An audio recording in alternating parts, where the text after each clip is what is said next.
আমন্ত্রণ দীপ্ত সংবাদে আপনাদের সাথে আছি আমি ইয়াসমিন সুমনা। মাগুরার আলোচিত ৮ বছরের শিশু ধর্ষণ ও হত্যা মামলায় ৪ আসামির বিরুদ্ধে অভিযোগ গঠন করেছে আদালত।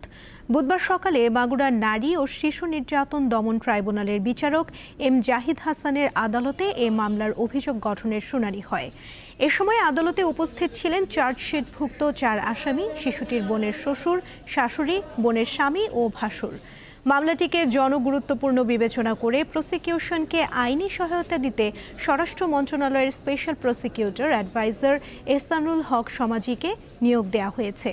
শুনানি শেষে তিনি জানান, মামলার অভিযোগপত্র মূল আসামির ১৬৪ ধারায় জবানবন্দি সহ অন্যান্য নথির ওপর ভিত্তি করে আসামিদের বিরুদ্ধে অভিযোগ গঠনের আবেদন করলে আদালত তা মঞ্জুর করে। আগামী ২৭ এপ্রিল মামলার সাক্ষ্য গ্রহণ করা হবে।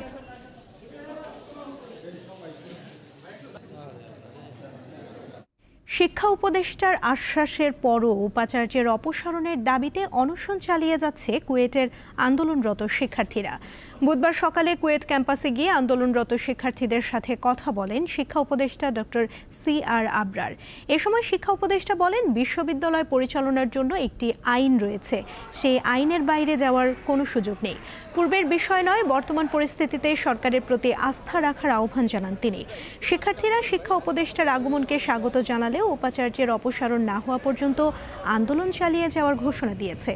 খুলনা প্রকৌশল ও প্রযুক্তি বিশ্ববিদ্যালয় কুয়েট উপাচার্য অধ্যাপক মোহাম্মদ মাসুদের পদত্যাগের ১ দফা দাবিতে আমরণ অনশন করছে শিক্ষার্থীরা।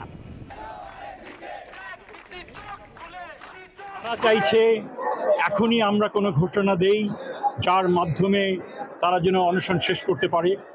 আমি তাদেরকে বোঝাতে চেষ্টা করেছি, আইনের মধ্যে থেকেই আমাদের যে ইনকোয়ারি কমিটি, অত্যন্ত কম্পিটেন্ট ইনকোয়ারি কমিটি, তারা সেই আইনের মধ্যে থেকেই তারা সুপারিশ করবেন বলে আমরা আশা করছি এবং সুপারিশটা পাওয়ার সাথেই আমরা চেষ্টা করব যত দ্রুত সেটা কার্যকর করা যায়। বিশ্ব খাদ্য কর্মসূচি সাময়িক অর্থায়নের মাধ্যমে রোহিঙ্গাদের খাদ্য সহায়তা দিলেও আগামী সেপ্টেম্বরে আবারও তহবিল সংকটের আশঙ্কা আছে। এই প্রেক্ষাপটে কাতারকে এগিয়ে আসার আহ্বান জানিয়েছেন অন্তর্বর্তী সরকারের প্রধান উপদেষ্টা ডক্টর মোহাম্মদ ইউনুস। বুধবার কাতারের দোহায় আর্থনা সামিটে রোহিঙ্গা সংকট নিয়ে আয়োজিত এক গোল টেবিল বৈঠকে তিনি এই আহ্বান জানান। প্রধান উপদেষ্টা বলেন, রোহিঙ্গাদের সঠিক প্রত্যাবাসন নিশ্চিত না হলে এই অঞ্চলের নিরাপত্তা হুমকিতে পড়বে। এজন্য কাতারকে মিয়ানমারের ওপর চাপ প্রয়োগের অনুরোধও জানান ডক্টর ইউনুস। চলতি বছরের সেপ্টেম্বরে জাতিসংঘের পৃষ্ঠপোষকতায় যুক্তরাষ্ট্রের নিউ ইয়র্কে রোহিঙ্গা সংকট নিয়ে একটি উচ্চ পর্যায়ের সম্মেলনের আয়োজন করবে বাংলাদেশ। এতে কাতারের সহায়তা চান প্রধান উপদেষ্টা।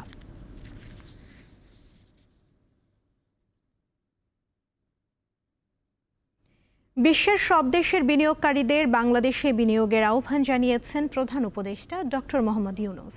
কাতারের দোহায় মঙ্গলবার আর্থনা শীর্ষ সম্মেলনের ফাঁকে বেসরকারি ব্যবসায়িক সংবর্ধনা অনুষ্ঠানে তিনি এই আহ্বান জানান।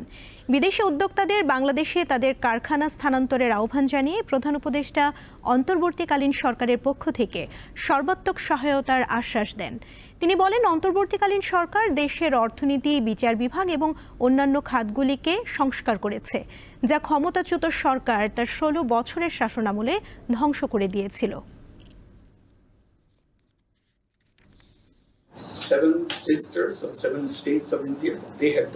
অর্থনীতির দিক থেকে বাংলাদেশ প্রচুর সম্ভাবনাময় একটি আশ্চর্যজনক দেশ। নেপাল, ভুটান ও বাংলাদেশের ঘনিষ্ঠ প্রতিবেশী ভারতের ৭ রাজ্যের সমুদ্র প্রবেশের সুযোগ নেই। যদি তাদের সমুদ্রে প্রবেশাধিকার দেওয়া হয় তাহলে বাংলাদেশ অত্যন্ত সমৃদ্ধ অর্থনৈতিক কেন্দ্র হতে পারে। তাই বিদেশি উদ্যোক্তাদের আমি বাংলাদেশে তাদের কারখানায় স্থানান্তর করতে বলছি। আমরা সরকারের পক্ষ থেকে সর্বাত্মক সহায়তা করব।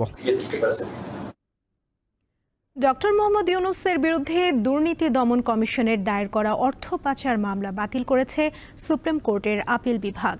বুধবার প্রধান বিচারপতি সৈয়দ রেফাত আহমেদের নেতৃত্বাধীন ৪ সদস্যের আপিল বিভাগ এই আদেশ দেয়।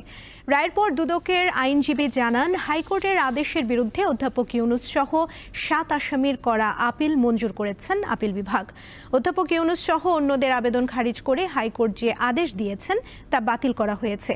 ফলে অধ্যাপক ইউনুস সহ অন্যদের বিরুদ্ধে করা মামলাটি বাতিল হলো। মামলার অন্য আসামিরা হলেন গ্রামীণ টেলিকমের শীর্ষ কর্মকর্তা। কুমিল্লার বুড়িচং উপজেলার মাধবপুরে ট্রেনে কাটা পড়ে 3 যুবক নিহত হয়েছেন। বুধবার ভোরে এই দুর্ঘটনা ঘটে। কুমিল্লার রেলওয়ে পুলিশ ফাঁড়ির ইনচার্জ সোহেল মোল্লা জানান, ঢাকা থেকে চট্টগ্রামগামী লাইনে এই 3 যুবক ট্রেনে কাটা পড়ে। খবর পেয়ে বুড়িচং থানা ও রেলওয়ে ফাঁড়ির পুলিশ ঘটনাস্থলে গিয়ে নিহতদের মরদেহ উদ্ধার করে। নিহতদের পরিচয় এখনও পাওয়া যায়নি।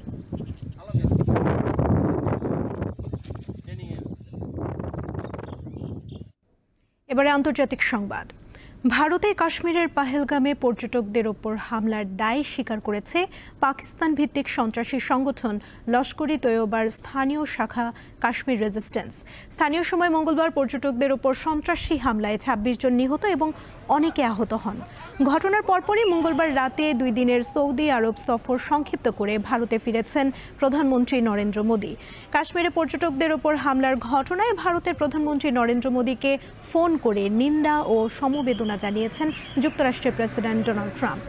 অপরাধীদের বিচারের আওতায় আনতে তিনি ভারতের প্রতি পূর্ণ সমর্থন ব্যক্ত করেন। গাজা ইসরায়েলি হামলায় একদিনে আরও 32 ফিলিস্তিনি নিহত হয়েছেন। আহত হয়েছেন আরও অর্ধ শতাধিক। উপত্যকাটিতে ইসরায়েলি বাহিনীর বোমা বর্ষণ ও হামলা অব্যাহত রয়েছে। গাজা সিটিতে একটি স্কুলে হামলা চালায় তারা। স্কুলটি বাস্তুচ্যুতদের আশ্রয় কেন্দ্র ছিল। ইসরায়েলের হামলায় স্কুলটিতে আগুন লেগে এক শিশুসহ কমপক্ষে 10 জন নিহত হয়েছে।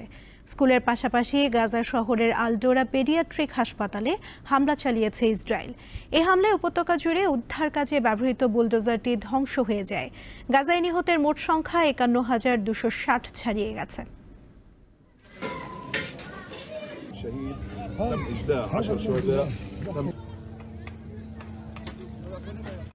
এই ছিল এখনকার মতো। পরবর্তী সংবাদ বেলা 3টায় দেখার আমন্ত্রণ রইল। এছাড়া আরও তথ্য এবং বিনোদন জগতের নানা খবর পেতে যুক্ত থাকুন দীপ্ত ডিজিটাল প্ল্যাটফর্মের সাথে।